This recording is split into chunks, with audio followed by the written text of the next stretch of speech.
Hello students, class 12 का जो chapter 12 vectors running में है, मैं बात कर रहा हूँ elements of mathematics foundation book की। उसकी एक्सरसाइज 12.5 जिसमें हम सीख रहे थे dot product of two vectors. ठीक है, तो उसके क्वेश्चन 7 तक हमने कंप्लीट कर लिए थे। अब देखते हैं क्वेश्चन नंबर 8 को। Find the value of lambda so that the two vectors this and this. इसको मैंने ए वेक्टर लेट कर लिया और इसको बी लेट कर लिया। ठीक है, तो लैम्डा की वैल्यू फाइंड करनी है दो केस में। अगर ये दोनों पैरेलल हो इस केस में लैम्डा फाइंड करेंगे, और अगर ये दोनों वेक्टर परपेंडिकुलर हो उस केस में हम लैम्डा की वैल्यू फाइंड करेंगे। ठीक है, अगर दो वेक्टर पैरेलल है तो आप ए इक्वल लैम्डा बी लेके चलते हो। ठीक है, और वहीं से हमने रिजल्ट निकाला था कि अगर ये दोनों वेक्टर पैरेलल है तो इनके जो a1 b1 a2 b2 और a3 b3, ठीक है, ये जो रेशियोज हैं ये इक्वल होंगे, कांस्टेंट वैल्यू होगी। ठीक है, तो इसका मीनिंग क्या लिखूं मैं? अगर a और b पैरेलल है तो a1 upon b1 equal a2 upon b2 equal a3 upon b3। ठीक है, कंफ्यूज मत होना कि सर कभी तो आप a equal lambda b format लेते हो, कभी ये लेते हो। a equal lambda b format से ही ये रिजल्ट आया था, जहां पे a क्या था, a1 i cap plus a2 j cap plus a3 k cap equal lambda कोई कांस्टेंट वैल्यू। सपोज यहां पे लैम्डा ऑलरेडी है तो मैं म्यू ले लेता हूं, b1 i cap plus b2 j cap plus b3 k cap. ठीक है, तो इनको मैंने मल्टीप्लाई किया था, अंदर म्यू को अंदर मल्टीप्लाई किया था, फिर आई के कोफिशिएंट की कंपेयर की थी, तो क्या आया था, a1 equal mu b1, a2 equal mu b2 और a3 इक्वल म्यू b3। ठीक है, तो यहां से जो भी म्यू है इनकी वैल्यू फाइंड की थी, तो a1 upon b1 equal a2 upon b2 equal a3 upon c3 आया था। ओके, तो उस चीज को ज्यादा डीपली ना ले जाते हुए आपको बस ये ध्यान रखना है कि अगर दो वेक्टर जो कि आइजे के फॉर्मेट में आपको दिखी है ना, ठीक है, मतलब एनालिटिकल फॉर्म आपको दिखी है दो वेक्टर की, तो उस केस में अगर वो दोनों पैरेलल हैं तो आप ये जो रिजल्ट है ये काम लोगे। ठीक है, इक्वल लैम्डा वो भी बोला था मैंने, लेकिन ये वैल्यू तीनों ही किसके इक्वल है, लैम्डा के इक्वल है, कांस्टेंट वैल्यू के इक्वल है, तो उसकी वैल्यू इसी से तो डिफाइन हो रही है ना, तो आप इसी को लेके चलोगे। ठीक है, तो a1 अपॉन a2 क्या है, 2 अपॉन 4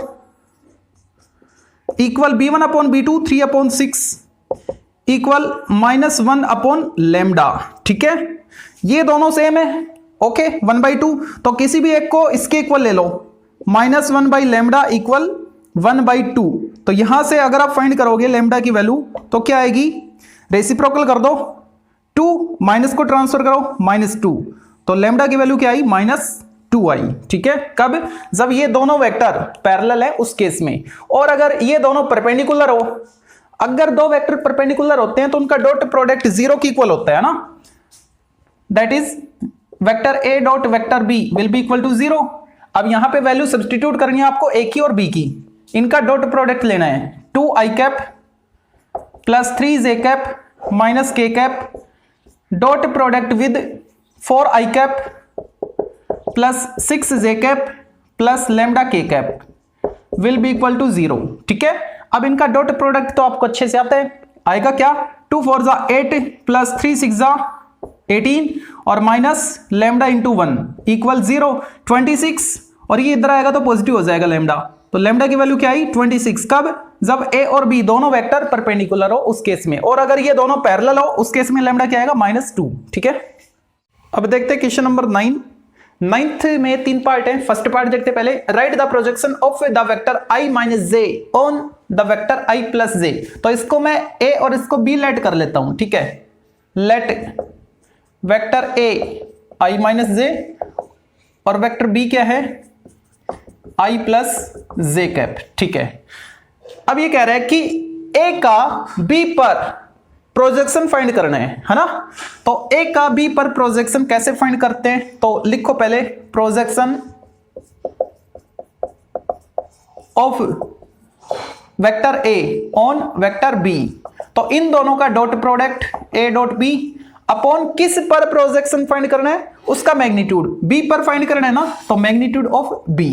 ठीक है, तो यहां पे a डॉट b निकालो पहले, तो a डॉट b वेक्टर क्या आएगा, इनका dot product 1 into 1 1 minus 1 into 1 1 0 आ गया, तो ऊपर 0 तो पूरा 0, ठीक है। तो क्या लिखे, हेंस प्रोजेक्शन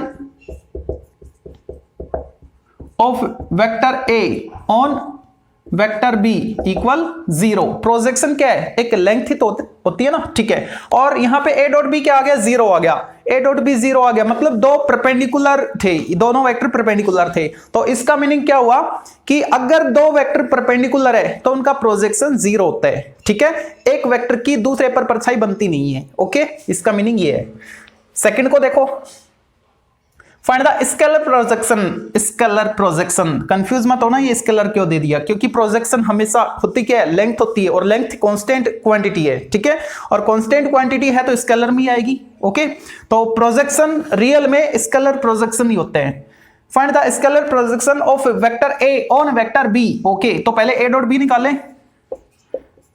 ए डॉट बी क्या आएगा, इन दोनों का डॉट प्रोडक्ट निकालो, 2 1 जा 2 और माइनस माइनस प्लस 2 और प्लस 1 कितना आ गया, 5, ठीक है। अच्छा, किस पर प्रोजेक्शन, बी पर, है ना। तो मॉडुलस बी फाइंड कर लो, मैग्नीट्यूड ऑफ वेक्टर बी कितना आएगा, 1 + 4 + 1, है ना, 1 4 1, ओके। रूट के अंदर √6 आ गया, ठीक है। अब हम फाइंड कर लेंगे प्रोजेक्शन ए का बी पर, ठीक है। Then projection of vector A on vector B, vector A dot B upon mod of vector B, ठीक है। वैल्यू पुट कर दो, 5/√6, 5/√6। चाहो तो √6 को ऊपर नीचे मल्टीप्लाई कर दो, मतलब रेशनलाइज कर सकते हो या फिर छोड़ दो यहीं पे, ओके। तो ये उसका प्रोजेक्शन हो गया ए का बी पर। लैम्डा की वैल्यू फाइंड करनी है, और ए का बी पर प्रोजेक्शन 4 यूनिट है, तो मतलब ये वैल्यू किसकी इक्वल है, 4 की इक्वल है अब की बार, ठीक है। तो ए डॉट बी निकालो पहले, ए डॉट बी, दोनों का डॉट प्रोडक्ट क्या आएगा, lambda into 2 2 lambda plus 1 into 6 6 plus 4 into 3 12, ठीक है। कितना आ गया, 2 लैम्डा प्लस 18, ओके। ए का बी पर प्रक्षेप, हिंदी में बोलते हैं इसको, प्रोजेक्शन निकालना है, बी पर, है ना। तो मॉडुलस बी फाइंड कर लो, यानी मैग्नीट्यूड ऑफ वेक्टर बी कितना आएगा, 2 स्क्वायर 4, 6 स्क्वायर 36, कितना हो गया 40, और 3 स्क्वायर 9, कितना हो गया 49, रूट के अंदर 12 आएगा तो 7। तो मॉडुलस बी कितना आ गया, 7 आ गया, ओके। गिवन दैट ए का बी पर जो प्रोजेक्शन है वो कितना है, 4 है, मतलब A dot B upon magnitude of B equal 4, ये आपको गिवन है। वैल्यू पुट कर दो इसमें, ए डॉट बी क्या है, 2 कॉमन ले लो यहां से, लैम्डा प्लस 9 और नीचे 7 और इक्वल 4, कैंसिल 2 टाइम, ठीक है। 2 इंटू 7 14, तो क्या है, लैम्डा प्लस 9 इक्वल 14, यहां से लैम्डा क्या आएगा, 14 माइनस 9, यानी लैम्डा की वैल्यू कितनी, 5, ठीक है। तो अब देखते हैं क्वेश्चन नंबर 10 को। 10th में भी 2 पार्ट हैं, फर्स्ट पार्ट को देखते हैं। देखो ये जो 10th क्वेश्चन है ना, इसके दोनों पार्ट्स एक जैसे हैं, और खैर मैं तो दोनों ही करवाऊंगा, लेकिन इसमें कुछ नया है नहीं। अगर आप क्वेश्चन पढ़ोगे तो खुद भी कर सकते हो, थोड़ी कैलकुलेशन लेंथी हो सकती है। देखो क्या कह रहे हैं, the dot product of A vector, कोई एक वेक्टर है, उसका डॉट प्रोडक्ट किसके साथ, विद वेक्टर्स, इसके साथ, इसके साथ और इसके साथ, जो डॉट प्रोडक्ट है वो आपको दे दिया -1 6 और 5 आएगा, ठीक है। तो वो वेक्टर क्या था जिसका डॉट प्रोडक्ट आप इनके साथ कर रहे थे, ठीक है। तो उसको लेट कर लेते हैं, आर वेक्टर था वो, लेट वेक्टर आर, और वो किस फॉर्मेट में था, इस फॉर्मेट में था, एक्स आई कैप वाई जे कैप जेड के कैप, ठीक है। और ये जो वेक्टर्स हैं इनको ए बी और सी लेट कर लेते हैं ना। वेक्टर ए क्या गिवन है आपको, 3 I cap -5 J cap, sorry K cap. Vector B 2 I cap + 7 J cap, and vector C I cap + J cap + K cap, okay. According to question आपको given क्या है, आर का ए के साथ dot product -1 है, are का B के साथ डॉट प्रोडक्ट 6 है, आर का सी के साथ डॉट प्रोडक्ट 5 है, ठीक है। तो यहां से हमको 3 इक्वेशन मिल जाएंगे, है ना, और 3 ही यहां पे वेरिएबल है, जिनको हम फाइंड करना चाह रहे हैं। तो 3 इक्वेशन 3 वेरिएबल के लिए काफी है, सोल्व कर पाएंगे। देखो तो इक्वेशन तो बनाओ पहले, r डॉट a इसका एक के साथ डॉट प्रोडक्ट करो तो x into 3x y, z वाला 0 है, खत्म कहानी, z वाला बचा -5z और इनका जो डॉट प्रोडक्ट है वो -1 है। Equation first. यहां से इक्वेशन क्या आएगा, r का b के साथ डॉट प्रोडक्ट निकालो तो ये आएगा 2x प्लस 7y, वहां पे k नहीं है तो z 0 हो जाएगा, ठीक है, मतलब इस वाले इक्वेशन में। और यहां पे क्या किसके इक्वल है, 6 के इक्वल है। Equation second. थर्ड इक्वेशन कब आएगा, जब r का c के साथ डॉट प्रोडक्ट आप करवाओगे तो कितना आएगा, x plus y plus z equal 5। कितना है, r डॉट c 5 है, ठीक है। Equation third. अब ये 3 इक्वेशन है और 3 ही आपके पास unknown value, unknown variable x y z है, वो आपको फाइंड करने हैं, ठीक है। देखो तो अगर मैं यहां से फाइंड कर सकता हूं, लेकिन वो फ्रैक्शन फॉर्मेट में आएगा। x की वैल्यू अगर मैं फाइंड करूंगा तो क्या आएगा, 5z - 1/3, है ना।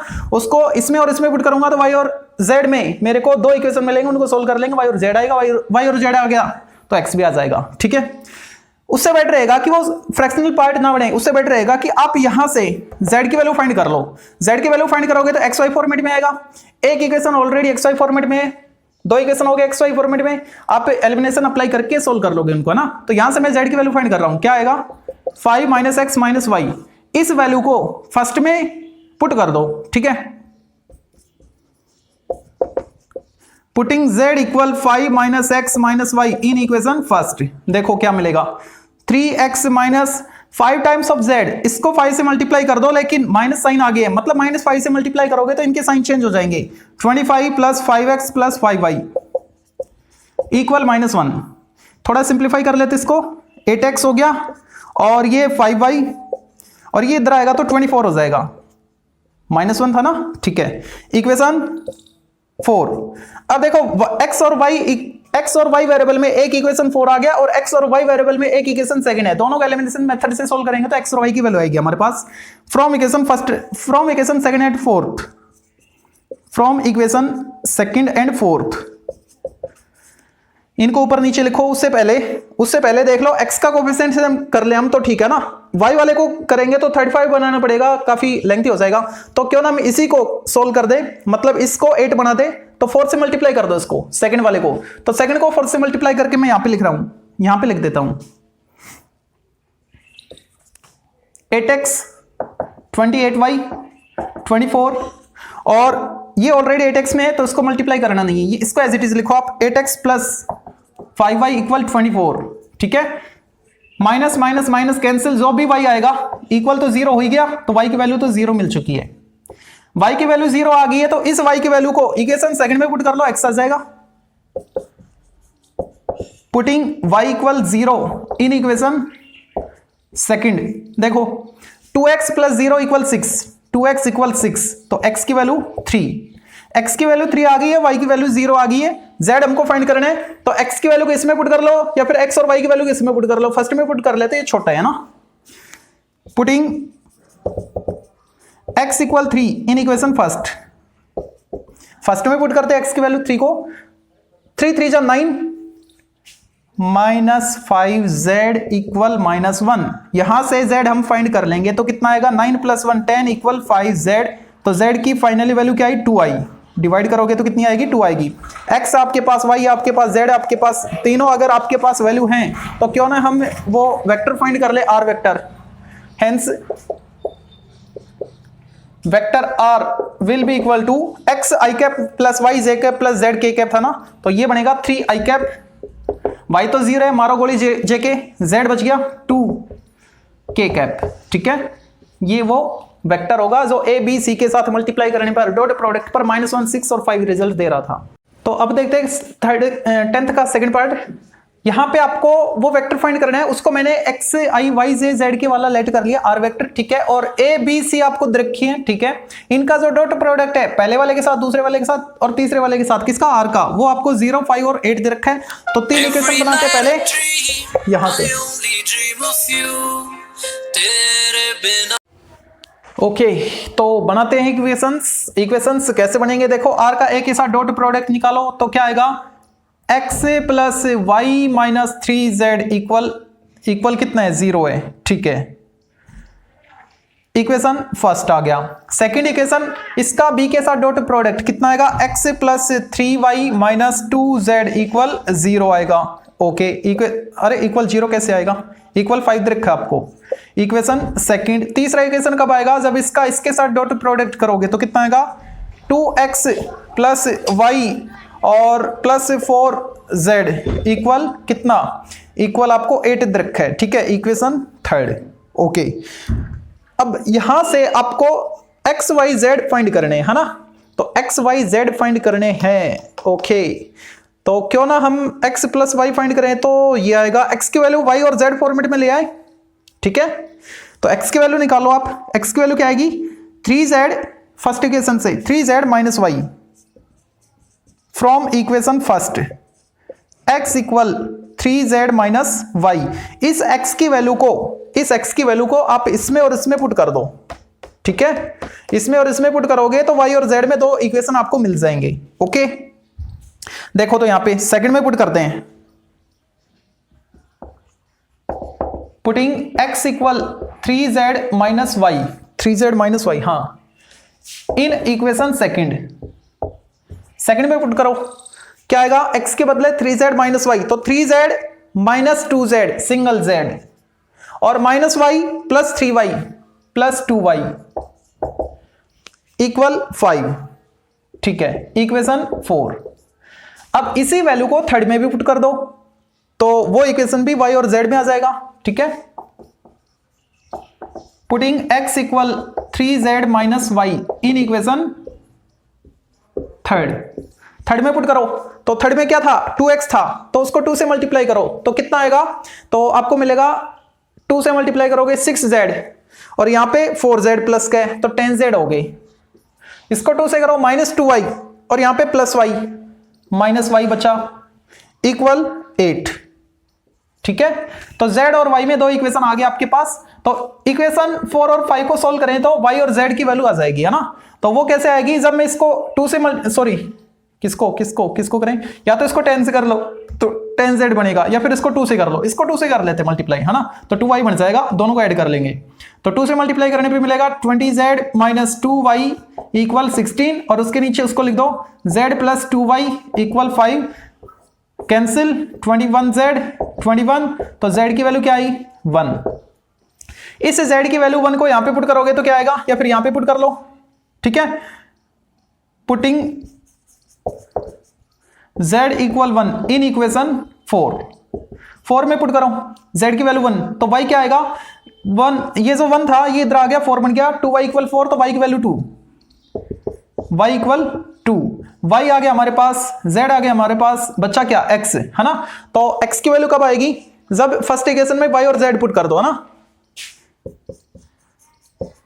Putting y equal 2 and z equal 1 in equation first में ये वैल्यू सब्स्टिट्यूट कर दो, x plus y 2 minus 3 time of z 3 equal 0, minus 1 इधर आएगा तो प्लस 1। ठीक है, तो x की वैल्यू क्या आई 1 आई, हेंस वेक्टर r क्या आ गया आपके पास xi यानी 1 i cap plus yj, y के 2 तो 2j कैप प्लस z के 1k कैप।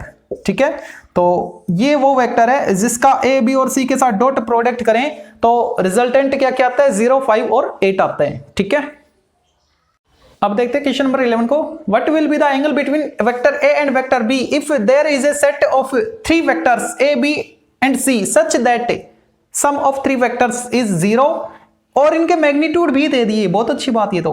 और आपको फाइंड क्या करना है, a और b के बीच का एंगल, है ना। तो अगर आप cos थीटा फाइंड कर लो, मतलब a dot B upon mod a mod b find कर लो तो थीटा जाएगा वहां से, है ना। तो आपको रिक्वायरमेंट किसकी है, तीनों के मॉडुलस तो आपके पास हैं, a डॉट b आपको निकालना है कैसे भी करके। ओके, लेकिन उसके लिए इसने ये रिलेशन दे दिया कि अगर आप तीनों वेक्टर को प्लस करते हो तो 0 आता है। ठीक है, हमको क्या चाहिए, a डॉट b चाहिए, तो यहां से आप ऐसा करो vector a plus vector b plus vector c आपको 0 दिख है ना। ओके, यहां से अगर मैं a plus b vector find करूं तो क्या आएगा minus c vector, both side आप स्क्वायर कर दो। ठीक है, vector a plus vector b whole square और इधर हो जाएगा minus vector c whole square. ठीक है, तो जब आप इसका स्क्वायर करोगे तो इसका मीनिंग क्या है, इसका मीनिंग है vector A plus vector B dot vector A plus vector B, या फिर आप डायरेक्ट इसको लिख सकते हो मोड के अंदर ए प्लस बी होल स्क्वायर। ठीक है, मोड के अंदर ए प्लस बी होल स्क्वायर का मीनिंग यही होता है ना। और ये आपको पता है कि ये जो वेक्टर्स होते हैं ये होल स्क्वायर या फिर a square minus B square identity को फॉलो करते हैं, अलजेब्रिक आइडेंटिटी को। ठीक है, और इसका स्क्वायर करोगे तो माइनस का स्क्वायर प्लस हो गया। और सी मैंने आपको बताया था ए डॉट ए वेक्टर, ठीक है, वेक्टर ए का उसी के साथ अगर आप डॉट प्रोडक्ट करते हैं तो क्या आता है, उस वेक्टर का मॉडुलस और उसका स्क्वायर। ठीक है, इसका मीनिंग क्या है, माइनस का तो स्क्वायर हो गया प्लस। ठीक है, वेक्टर सी का स्क्वायर मीनिंग है vector C dot vector C. ठीक है, तो इसको मैं क्या लिख सकता हूं, vector C whole square. Okay, basic में हमने ये सब सीखा था। ठीक है, अच्छा अब यहां पे आप इनको सोल्व करोगे तो क्या आएगा, vector A square modulus A square plus modulus of vector B square plus twice of A dot B, B dot A dot B, दो आपके पास टर्म बनेंगी है ना, और ए डॉट बी और बी डॉट ए कम्यूटेटिव होने की वजह से सेम होती है। ए डॉट बी वेक्टर, इधर क्या है मॉडुलस ऑफ वेक्टर सी, आपके पास कुछ वैल्यूज हैं वो सब्स्टिट्यूट कर दो यहाँ पे। जैसे कि मैं बात करूं मॉडुलस ए है ना, कितना है 3 स्क्वायर 9 हो गया, और बी 5 है, 5 स्क्वायर 25 हो गया, plus twice of A dot B vector, और इधर क्या है सी 7 स्क्वायर 49 हो गया। अब यहां से ए डॉट बी आ जाएगा ना, ए डॉट बी इक्वल 49, ये कितना हो गया 34, 49 माइनस 34 कितना आएगा 15। ठीक है, ए डॉट बी मेरे पास आ गया 15। ओके, अब मैं एंगल फाइंड कर पाऊंगा। We know that cos theta equal vector A dot vector B upon mod of A mod of B. ठीक है, तो यहां पे वैल्यू पुट करो, cos theta equal A dot B क्या है, हमको क्या चाहिए, ए और बी के बीच का एंगल चाहिए ना, तो ए डॉट बी करना पड़ेगा। ठीक है, तो ए डॉट बी हमने फाइंड कर लिया, कितना है 15 आया, और अपॉन इनका मोड है हमारे पास कितना 3 × 5,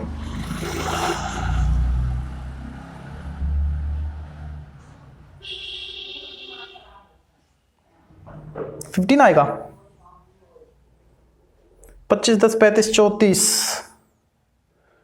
2 से मल्टीप्लाई नहीं किया हमने, अपॉन 2 आएगा है ना, ये 2ab था। ठीक है, 2ab था ना, तो ये 2 अपॉन में आएगा इसके, तो कितना आएगा 15/2, 15/2, और ये क्या 5। ठीक है, मॉडुलस भी क्या था 5, नीचे 15, ऊपर क्या है 15/2, और ये नीचे वाला 15 डिनोमिनेटर में आ जाएगा तो कैंसिल होके 1/2। किसकी वैल्यू, cos थीटा की वैल्यू, तो cos में 1/2 कितने पे आता है 60 पे आता है, तो थीटा की वैल्यू कितनी 60 डिग्री या फिर π/3 रेडियन। ओके, अब देखते हैं क्वेश्चन नंबर 12 को। Express the vector A equal 5i cap minus 2j cap plus 5k cap as गई light as sum of 2 vectors.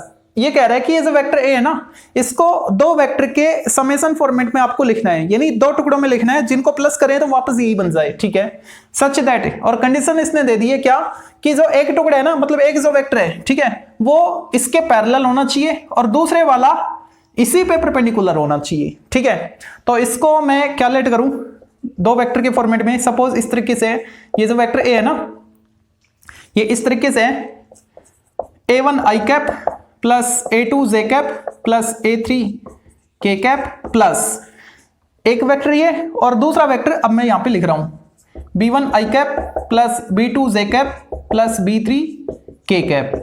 इस वेक्टर को मैंने इन 2 वेक्टर के सम के फॉर्मेट में लिख दिया है। ठीक है, तो ये आपको कतई नहीं बोलना चाहिए कि इनके i के कोफिशिएंट को प्लस करे तो a का ही i का कोफिशिएंट बनना चाहिए, j के कोफिशिएंट को प्लस करे तो j का कोफिशिएंट -2 बनना चाहिए, k के कोफिशिएंट जो है उनको प्लस करें तो वो 5 के इक्वल आना चाहिए। ठीक है, तो ये हमारी हेल्प करेंगे, इक्वेशंस बना लो इनको। ठीक है, तो यहां पे मैं क्या लिखूं, a1 plus b1 equal 5, equation first, a2 plus b2, j का कोफिशिएंट -2, इक्वेशन सेकंड, और a3 प्लस b3, इधर के का कोफिशिएंट क्या है 5 है, इक्वेशन थर्ड। ठीक है, बिल्कुल, क्योंकि इनको प्लस करें तो वापस a बन रहा था, इसलिए ये इक्वेशन बन चुके हैं। ठीक है, अब जो हमको रिस्ट्रिक्शन रखा है उसको यूज करते हैं। तो ये क्या कह रहे हैं, कोई भी एक टुकड़ा, कोई भी एक वेक्टर, ये वाला इस पे इसके पैरेलल है और दूसरे वाला इस पे परपेंडिकुलर है, ठीक है। तो पहला केस लेते हैं, when a1 i cap plus a2 j cap plus a3 k cap parallel to 3 i cap plus k cap. Okay, अगर दो वेक्टर पैरेलल होते हैं तो उनके i के j के और k के कोफिशिएंट की हम कंपेयर करते हैं, मतलब जो रेशियो लेते हैं ना, वो जो रेशियो लेते हैं वो इक्वल होते हैं। मतलब इसका i का कोफिशिएंट a1 और इसका i का कोफिशिएंट 3, इसका j का कोफिशिएंट, इसका j का कोफिशिएंट, इसका k का कोफिशिएंट और इसका k का कोफिशिएंट इक्वल होंगे, ठीक है। यहां पे आपको बिल्कुल भी कंफ्यूजन में नहीं रहना है कि आप इसको नो डिफाइन समझ लो, नहीं, हम इनके i के j के और k के कोफिशिएंट का रेशियो ले रहे हैं, ठीक है। ओके, तो आप इसको बिल्कुल भी नो डिफाइन ना समझे। ओके, जब मैं इनको सॉल्व करूं, अगर मैं इन दोनों को ले लूं या इन दोनों को ले लूं, तो इन दोनों को लूं तो क्रॉस मल्टीप्लाई करके देखो, या फिर इन दोनों को लूं तो क्रॉस मल्टीप्लाई करके देखो, a2 तो कंफर्म है 0 बनेगा। तो यहाँ पे a2 की न्यूमेरिकल वैल्यू मेरे को मिल चुकी है 0, ठीक है। और अगर मैं फर्स्ट और लास्ट को लेता हूं तो यहां से a1 की वैल्यू a3 की फॉर्मेट में मैं लिख सकता हूं 3 टाइम्स ऑफ a3। ये हमारे काम का है, ठीक है। मेरे को a1 a2 a3 b1 b2 और b3 इनकी न्यूमेरिकल वैल्यू चाहिए, जिनमें से मेरे को a2 की न्यूमेरिकल वैल्यू मिल चुकी है 0, है ना। अभी फर्स्ट वेक्टर के लिए a1 और a3 फाइंड करना बाकी है। अगर मैंने a1 a2 और a3 फाइंड कर लिए तो इसके फाइंड करने की जरूरत नहीं है, क्यों? जो a वेक्टर है हमारा उसमें से इसको माइनस कर देंगे तो ये दूसरा वेक्टर आ जाएगा, आएगा ना। या फिर हम इसको फाइंड कराना चाहे तो फाइंड भी कर सकते हैं, तो मैं फाइंड ही कर दूंगा ना। देखो, एक रिलेशन ये आ गया, दूसरा रिलेशन कब आएगा? जब आप दूसरा जो रिस्ट्रिक्शन है उसको फॉलो करोगे। और वो क्या था कि जो दूसरे वाला वेक्टर है वो इसी पे परपेंडिकुलर था ना, तो वो भी यूज करो आप। व्हेन दूसरे वाला b1 i cap plus b2 j cap plus b3 k cap perpendicular to 3 i cap plus k cap, तो इनके मतलब दो वेक्टर हो गए ना, तो इनका डॉट प्रोडक्ट 0 होना चाहिए। तो डॉट प्रोडक्ट निकालो इनका, 3b1 प्लस b2, ये तो 0 है ना, जे तो है ही नहीं उसमें, तो जे नहीं है तो मारो गोली इसको, बच्चा क्या के वाला, तो के वाले को मल्टीप्लाई कर लो, और के वाले को जब मल्टीप्लाई करेंगे तो क्या आएगा, b3 1 जा b3 इक्वल 0, ठीक है। तो यहां से अगर मैं b1 फाइंड करना चाहूं या फिर b3 फाइंड करना चाहूं, क्या फाइंड करूं? अगर मैं b3 फाइंड करूं तो उसके साथ मेरे को a3 चाहिए, है ना, और a3 फाइंड करूं तो फिर यहां से फ्रैक्शन में आना चाहिए, यानी एक फ्रैक्शन तो बनानी पड़ेगी। तो क्यों ना हम b1 को ही बना ले, माइनस b3/3 फिफ्थ, ठीक है। ओके, ठीक है। देखो अब ये जो इक्वेशन है हमारे पास, है ना, इसमें a2 की वैल्यू न्यूमेरिकल वैल्यू हमारे को 0 मिल चुकी है ना, तो a2 की वैल्यू अगर मैं यहां पे पुट करूं तो b2 न्यूमेरिकल वैल्यू मिल रही है। ओके, a2 की वैल्यू 0 इसमें पुट करें तो b2 क्या आ रहा है, -2। व्हेन a2 इक्वल 0 देन, अरे छोड़ो ना इसको, क्यों लिखते हो व्हेन देन फलाना धिकड़ा, सीधा इक्वेशन लिखो, है ना। देखो, from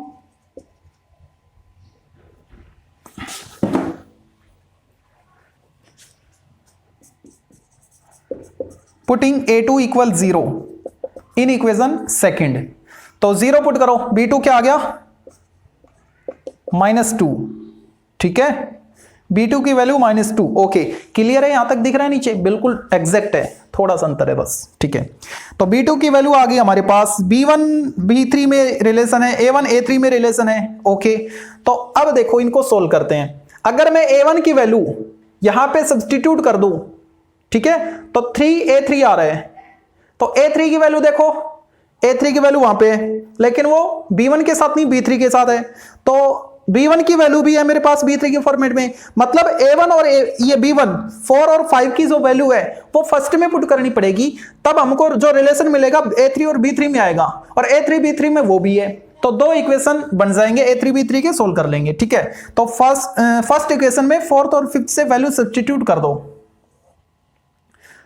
from equation first fourth and fifth, ठीक है। फर्स्ट में इन दोनों से वैल्यू सब्स्टिट्यूट कर रहे हैं, तो a1 की वैल्यू क्या थी हमारे पास, 3a1 3a3 और b1 की वैल्यू थी हमारे पास ये वाली, तो माइनस b3 अपॉन 3 और इक्वल क्या था 5 था। ठीक है, तो अपॉन 3 है ना, तो उसको हटाने के लिए कंप्लीट इक्वेशन को 3 से मल्टीप्लाई कर दो, तो ये तो बन गया 9 और 3 से करोगे तो नीचे वाला 3 कैंसिल, इसको 3 से करोगे तो 15। ठीक है, ओके। इसके नीचे इक्वेशन थर्ड को लिखो और वो क्या था हमारे पास a3 प्लस b3 इक्वल 5, दोनों इक्वेशन को ऐड कर लो, कैंसिल, ये हो गया 20 और ये हो गया 10a3, तो a3 हमने फाइंड कर लिया, 2 आ गया। a3 की वैल्यू अगर 2 है तो a1 भी फाइंड हो जाएगा। a1 क्या आएगा 3 टाइम ऑफ a3, इसका 3 टाइम 6 आ गया, a1 आ गया, a3 आ गया, a2 आ गया, मतलब पहले वाला वेक्टर आ गया। अब अगर हम फाइंड कराना चाहे b1 b2 b3 तो उसमें b2 तो हमने फाइंड कर लिया, -2 आ गया। ओके, तो इस वैल्यू को a3 की जो वैल्यू है इसको इस इक्वेशन में पुट कर दो थर्ड में, है ना। तो a3 की वैल्यू 2 अगर मैं यहां पे पुट करूं तो 2 प्लस b3 इक्वल 5, तो b3 क्या आ गया, माइनस करो 3 आ गया, b3 की वैल्यू 3 आ गई है हमारे पास। ठीक है, अब इस b3 की वैल्यू को यहां पे पुट कर दो तो b1 आ जाएगा, b1 क्या आएगा माइनस b3 की वैल्यू क्या है 3, तो 3/3 -1। ओके, यानी हमने b1 b2 और b3 फाइंड कर लिया, a1 a2 a3 भी फाइंड कर लिया, है ना। तो अब हम वो दो वेक्टर लिख सकते हैं, हेंस रिक्वायर्ड वेक्टर्स आर क्या क्या बनेंगे, a1 a2 a3 की वैल्यू यहां पे सब्स्टिट्यूट कर दो। a1 क्या है हमारे पास 6, यानी 6 i कैप, a2 तो 0 था, हटाओ इसको, a3 क्या था 2, तो +2 k कैप, एंड दूसरे वाला वेक्टर b1 क्या है -1, यानी -i कैप, और b2 -2 था तो -2 j कैप, और b3 हमने फाइंड किया 3 आया प्लस का, तो +3k कैप। ठीक है, अगर आप चेक करना चाहो, मैच करना चाहो ना, तो इन दोनों को प्लस कर लो, ये बन जाना चाहिए, है ना। देखो i वाले प्लस करो, 6 - 1 5 i कैप बन रहे हैं, j वाला यहां पे नहीं है, यहां पे -2 k कैप, k वाला देखो 2 + 3 5, हाँ बिल्कुल बन रहे हैं। ठीक है, तो ये वो दोनों वेक्टर्स होंगे जो इसको चाहिए थे, एक को तोड़ के बनाए थे। नेक्स्ट जो क्वेश्चन नंबर 13 है, इसमें आपको दो वेक्टर दे रखे हैं, उनको मैंने ए और बी लेट कर लिया। ठीक है, अभी कह रहा है कि यहाँ पे जो एक्स और वाई आ रहे हैं ना, इनकी वैल्यू आपको फाइंड करनी है, और कंडीशन रखी है कि दोनों वेक्टर म्यूचुअली परपेंडिकुलर, मतलब एक दूसरे पे परपेंडिकुलर है, यानी इनका डॉट प्रोडक्ट 0 आएगा, एक कंडीशन ऑफ इक्वल मैग्नीट्यूड, और इन दोनों का मैग्नीट्यूड भी इक्वल है। ठीक है, दो कंडीशन है और दो ही वेरिएबल की वैल्यू आपको फाइंड करनी है, एक्स और वाई की। ठीक है, तो सबसे पहले अगर ये दोनों परपेंडिकुलर है, since vector A and vector B are mutually perpendicular, ठीक है, दैट इज क्या होगा ए डॉट बी 0। ठीक है, तो डॉट प्रोडक्ट करवाओ, 0 लेके आओ, मतलब 3 2 जा 6 और x 1 जा x और -y 1 जा y इक्वल 0। यहां से x - y क्या आ गया -6 आ गया। ठीक है, इक्वेशन फर्स्ट। दूसरी कंडीशन क्या है कि इनके जो मैग्नीट्यूड है ना वो इक्वल है, तो इनके मैग्नीट्यूड मतलब magnitude of vector A equal magnitude of vector B, ये आपको गिवन है। तो ए का मैग्नीट्यूड निकालो, 9 + x² -1 का स्क्वायर 1 रूट के अंदर आएगा। ठीक है, और यहां पे 4 + 1 + y², ये भी रूट के अंदर आएगा। दोनों वैल्यू इक्वल है ना, तो बोथ साइड स्क्वायर करो, रूट हटाओ। ओके, 1 भी कैंसिल हो गया, बचा क्या x², ये इधर आएगा -y² इक्वल -5, 9 को उधर ट्रांसफर कर दिया। इसको क्या लिखें x - y x + y equal -5, x - y की वैल्यू -6 है ना हमारे पास, x + y इक्वल -5, माइनस से माइनस कैंसिल, x + y क्या आया 5/6। ठीक है, इक्वेशन सेकंड, दोनों इक्वेशन को सोल्व कर लो from equation first and second, ऊपर नीचे लिखो इनको, x - y -6 और x + y 5/6, x + y दोनों को ऐड कर लो, कैंसिल, 2x 5/6 - 6, 2x इक्वल कितना आएगा 36, -36 और +5 -31/6, ये 2 अपॉन में आएगा, तो x की वैल्यू क्या हो गई है -31/12। x की इस वैल्यू को इसमें पुट कर लो चाहे इसमें पुट कर लो, है ना, तो y आ जाएगा। एंड y क्या आएगा, देखो y की वैल्यू 5/6 और उसमें से माइनस कर दो x की वैल्यू, लेकिन ये पहले से नेगेटिव है तो पॉजिटिव हो जाएगी 12। क्या आएगी 12, ठीक है। तो एलसीएम क्या आ रहा है 12, 5 2 10, 10 प्लस 31 41, 41/12। तो y की वैल्यू 12 आ गई है और x की वैल्यू -31/12। ओके, ये इसका आंसर हो गया। नेक्स्ट देखते क्वेश्चन नंबर 14, दो पार्ट इसके। फर्स्ट पार्ट को देखते पहले तो, if a dot b equal a dot c vector, okay, prove that either vector a will be zero vector और vector b will be equal to vector c vector और vector a will be perpendicular to vector b minus c। Okay, देखो ये आपको given है और ये आपको prove करने हैं, ठीक है। Vector a dot vector b equal vector a dot vector c आपको गिवन है, इनको इधर ले आओ। वेक्टर a डॉट b और ये इधर आएगा तो minus vector a dot vector c, इधर क्या बचा 0। वेक्टर a कॉमन ले लो आप, ठीक है। ये डिस्ट्रीब्यूटिव प्रॉपर्टी आपको दे रखी है लगाकर, है ना, तो क्या आएगा vector b minus vector c dot में है, ठीक है, इक्वल 0, ठीक है।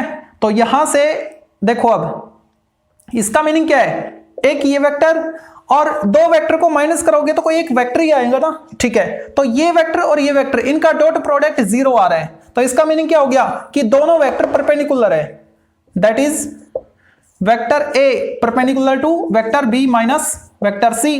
तीसरे वाला पार्ट हमने पहले प्रूव कर दिया, ठीक है। ओके, अब इसी को आगे बढ़ाओ। ये इनका डॉट प्रोडक्ट 0 है, इसका मतलब क्या है, या तो ये 0 होगा या फिर ये 0 होगा। वेक्टर a इक्वल 0 या फिर vector b minus vector c equal 0। Vector a equal 0 या फिर वेक्टर b और ये इधर आएगा तो वेक्टर c। ये शुरू के दो पार्ट, हेंस प्रूव, ठीक है। इसको देखो, अगर ऐसा है तो ऐसा होगा, प्रूव करो, ठीक है। तो इसको लेके चलो, vector a plus vector b का dot product vector a minus vector c के साथ एल्जेब्रिक आइडेंटिटी को फॉलो करता है, a plus B a minus B, a square minus B square, लेकिन वेक्टर का स्क्वायर मतलब उसके मैग्नीट्यूड का स्क्वायर, ठीक है, माइनस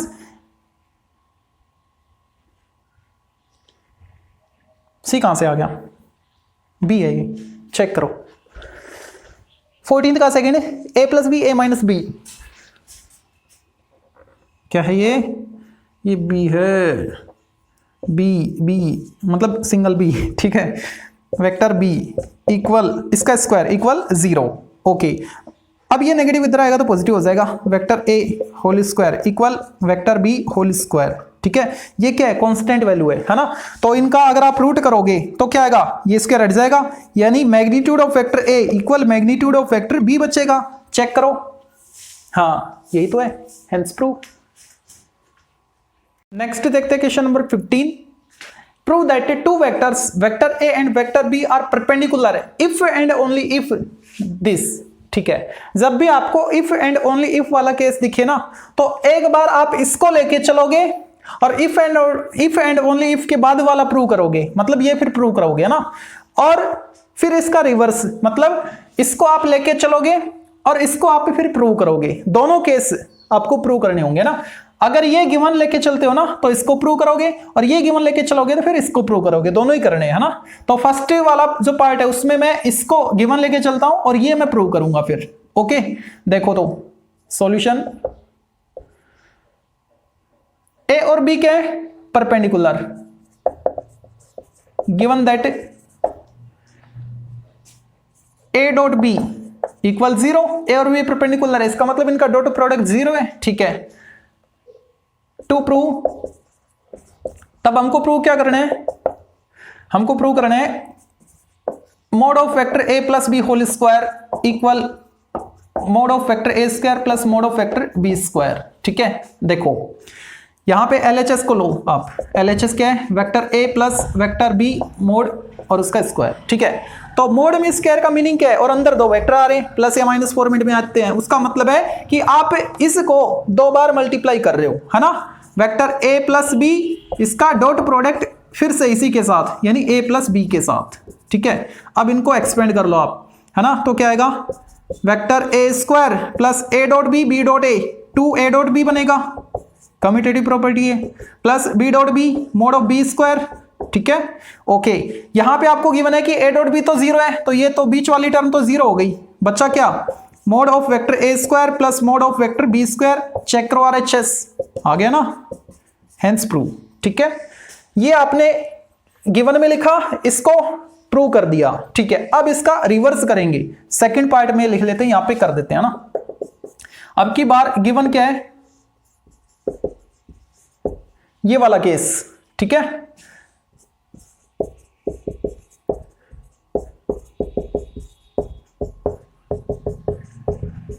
ओके, टू प्रूव क्या करना है कि ए और बी परपेंडिकुलर होंगे, मतलब vector A dot vector B 0 आना चाहिए, ठीक है। तो ये लेके चलो, सिंस इक्वल, ठीक है। अब इसको एक्सपेंड कर दो, तो ये वाला क्या था, यही है ना, तो इसको मैं होल स्क्वायर से खोल रहा हूं, a square plus b square plus 2ab 2a dot b, ठीक है। इधर क्या है mod of vector A square plus mod of vector B square, इधर आके माइनस हो जाएगा, इधर आके माइनस हो जाएगा, बचा क्या ट्वाइस ए डॉट बी, उधर कुछ नहीं बचा, तो ए डॉट बी क्या आ गया 0 आ गया, 2 अपॉन में चला गया, तो ठीक है ए डॉट बी 0, मतलब ए और बी कैसे हो गए फिर परपेंडिकुलर हो गए, ठीक है। अब देखते हैं क्वेश्चन नंबर 16 को, तो 16th में देखो क्या बोल रखा है इसने, if A vector C okay is perpendicular to vector A and B, ये वाला इस पे भी परपेंडिकुलर है और ये वाला इस पे भी परपेंडिकुलर है, तो इसका इसके साथ डॉट प्रोडक्ट 0, इसका इसके साथ डॉट प्रोडक्ट 0 होगा, ठीक है। Then show that vector C is, तब हमको ये प्रूव करना है कि ये जो वेक्टर सी है इस पे परपेंडिकुलर है और वेक्टर सी इस पे परपेंडिकुलर है, मतलब उसका इसके साथ डॉट प्रोडक्ट और उसका इसके साथ डॉट प्रोडक्ट 0 आए, और ए बी सी कैसे हैं नॉन जीरो वेक्टर्स हैं, ठीक है। देखो तो यहां पे given that G for given, ठीक है, क्या है गिवन कि जो सी है वो ए पे परपेंडिकुलर है, मतलब सी डॉट ए इक्वल 0, और जो वेक्टर सी है वो बी पे भी परपेंडिकुलर है, यानी इनका डॉट प्रोडक्ट भी 0 है। टू प्रूव क्या करना है, C dot vector A plus B 0 होना चाहिए, और सी का dot product A minus B के साथ वो भी 0 होना चाहिए, ठीक है। प्रूफ देखो, सी डॉट ए 0 और इसको मान लो इक्वेशन फर्स्ट, और सी डॉट बी 0 गिवन है ये दोनों, ठीक है। इसको इक्वेशन सेकंड, दोनों को प्लस कर लो, from equation first plus equation second, तो क्या आएगा c dot a plus c dot B equal 0, c common है, क्या बचा c dot a plus b equal 0, तो एक पार्ट हमने प्रूव कर दिया, ठीक है। दूसरा कब माइनस वाला है, तो दोनों को माइनस कर लो, from equation first minus second, first में से सेकंड को माइनस करो, यानी c dot a minus c dot B equal 0, c common है यहाँ पे, a minus b vector equal 0, hence prove, okay. देखते हैं question number 17, if vector a is any vector in space, okay, कोई एक वेक्टर होगा, ठीक है, उसको ए बोल रखा है इसने, तो ए किस फॉर्मेट में होगा, स्पेस में है तो आई जे के तीनों काम करेंगे, तीनों कंपोनेंट्स, ठीक है। तो मैं लेट कर लेता हूं, लेट ए वेक्टर क्या है हमारा एक्स आई कैप प्लस वाई जे कैप प्लस जेड के कैप, ठीक है। देन सो दैट, तो आपको प्रूव करना है ये वाला है ना, तो ए को तो क्या मतलब ए तो यही है ना, इसको इक्वल प्रूव करना है इसके, तो RHS उठा के ले आओ आप, ठीक है। इसको किडनैप कर लो और अब इसका हुलिया बदल दो, ठीक है। कैसे देखो, सबसे पहले तो RHS को लिख लो, ये है क्या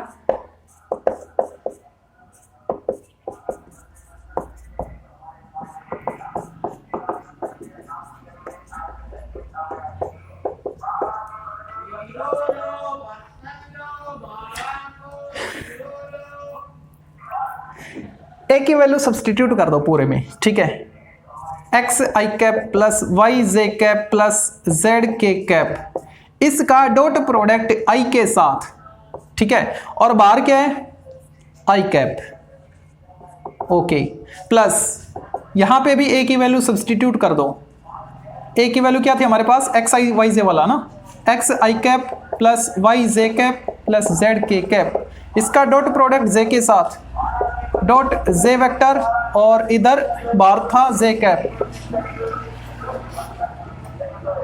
प्लस प्लस ए का के साथ डॉट प्रोडक्ट, ए क्या है एक्स आई कैप प्लस वाई जे कैप प्लस जेड के कैप, ठीक है, इसका डॉट प्रोडक्ट के कैप के साथ, ठीक है, ये लिखा डॉट प्रोडक्ट के और बाहर है के, ये के कैप हो गया। अब इसको सोल्व करना है और ये बन जाना चाहिए, देखते हैं। इस डॉट प्रोडक्ट को अंदर लेके जाओ आप, ना, तो आई के साथ डॉट प्रोडक्ट 1 होता है, बाकियों के साथ 0, तो इसका इसके साथ डॉट प्रोडक्ट 0, इसका इसके साथ 0, बचा क्या एक्स आई का आई के साथ डॉट प्रोडक्ट, तो आई डॉट आई क्या हो गया 1, बचा क्या एक्स, और बाहर क्या है आई।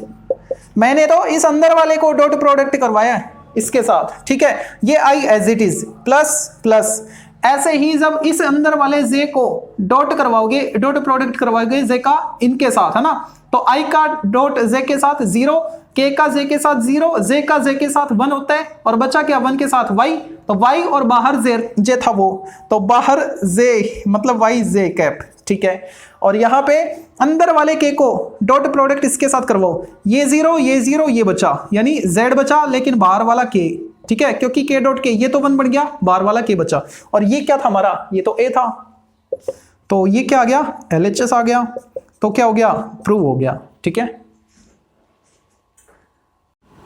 अब देखते हैं क्वेश्चन नंबर 18, जो कि आज की वीडियो का लास्ट क्वेश्चन रहेगा, क्योंकि आपको पता है वीडियो लेंथी हो जाएगी तो आपका देखने का मन नहीं करेगा ना, ओके, तो यहीं पे ड्रॉप करते हैं आज।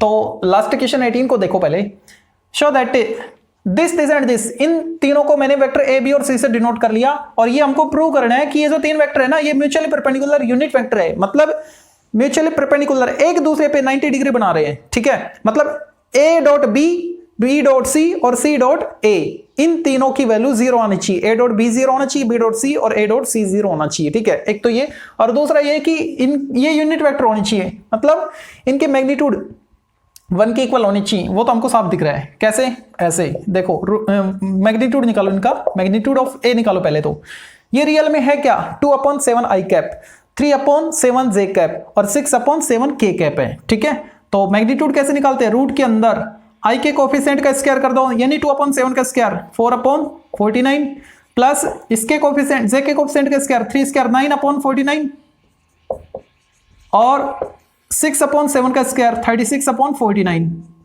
ठीक है, क्या आया देखो ऊपर 49 और नीचे एलसीएम तो सेम है 49, √1 मतलब 1।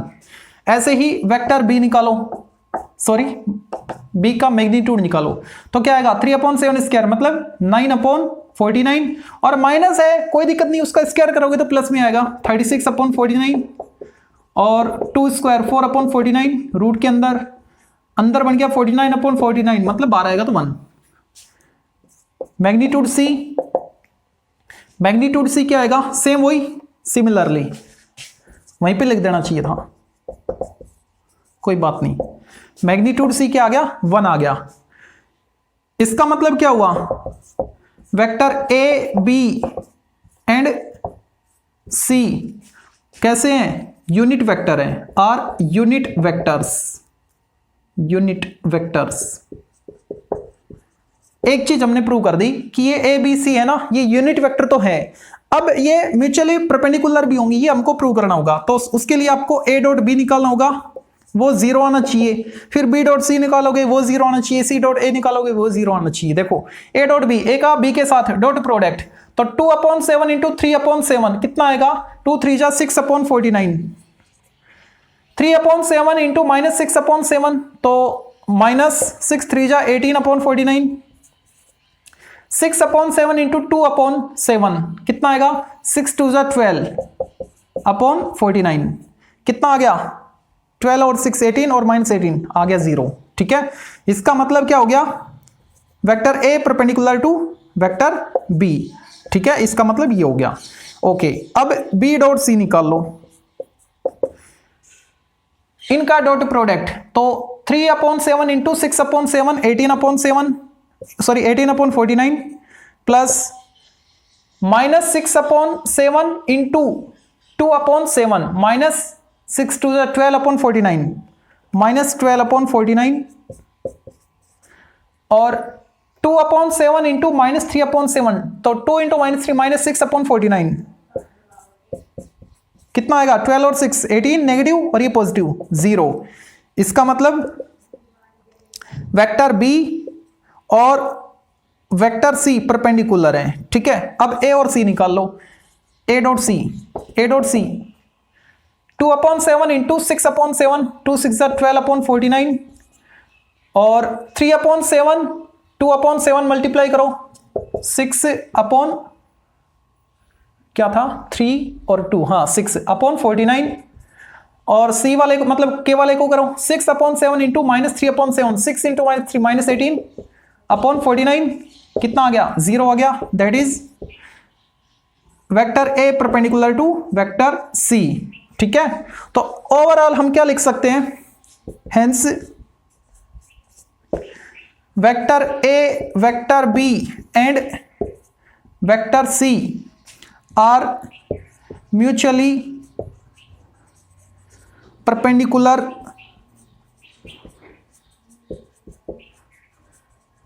और इनका मैग्नीट्यूड भी एक था, यूनिट वेक्टर्स,